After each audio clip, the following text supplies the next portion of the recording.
I would never get to that point of just wanting to quit. But I definitely feel blessed. It's a weird moment in my life right now because I feel like a brand new artist, and I love that hustle of, trying to prove myself. I love that. But also too, I have to remember that I've had a successful career. I forget that a lot. So I tend to do things that, I tend to go a lot harder at things or try a lot harder at things that I don't necessarily have to. So I'm starting, during this quarantine, I'm starting to kind of remember who I am a little bit in a positive way. For me personally, I've accomplished more than I ever thought I would. I remember being in the group and I was so scared to step in the studio. Now I'm recording with Jermaine Dupri by myself like it's nothing, and I'm pushing myself and I'm doing a lot of things that I thought I would never be able to do by myself. So personally, I feel so accomplished and proud of myself. But with my career, I just hope for my solo career to take off. I look up to a lot of artists that started off in groups like Michael and Justin Timberlake and Beyonce and Amarion and, different people that started off in groups and were able to branch off and do it on their own and, still be just as dope and be completely different. John Lennon, I feel like that's why he's my biggest idol. He was in the Beatles and he fit so perfectly, but his solo work with Yoko Ono was so different from the Beatles, but they were both just as iconic. You have some people like me who really is only a fan of John Lennon for his solo music. I still respect the Beatles though, and then you have some people that love them in the Beatles. So it's just, I'm definitely trying to just build my own legacy on my own. So that's a big reason why John Lennon is like my idol. Like I wake up every day and I forget that I was in Mindless. I forget what we've done. There's things that are constantly reminding me of things that when Kobe Bryant passed away.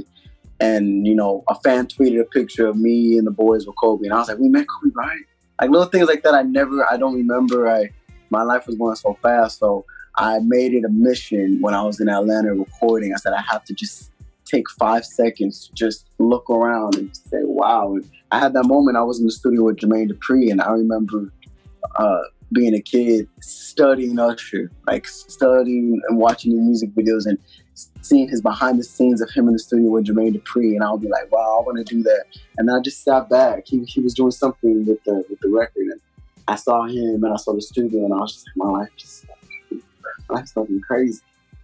And then I went back, and then I went back to not remembering shit. It was like 5 seconds. So so I'm trying to force myself to have those moments. I feel like life has probably tried to force me to have them, but I'm so stubborn I kind of go the other way.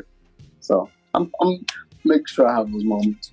I mean, tour life was fun. That's like my number one favorite thing about being an artist. I love being on tour and being around fans. So I tend to get a little wild, and I would jump in the crowd and sneak fans in the venue and run outside the dressing room to meet them. I'll do crazy shit like that just because I felt like you only live once. Why not? So that's probably the most craziest things I would do. Besides that, we were young, so we were very disciplined. We either had school or performance, so it never really got that wild. I think the craziest culture shock in terms of tour would be London, because it was our first time being overseas, and that was the first time that fans waited at the airport, and slept outside the hotel, and followed us to every interview. So that was probably one of the craziest moments, because we were just out of our element. Like the food, the people, the cars, everything was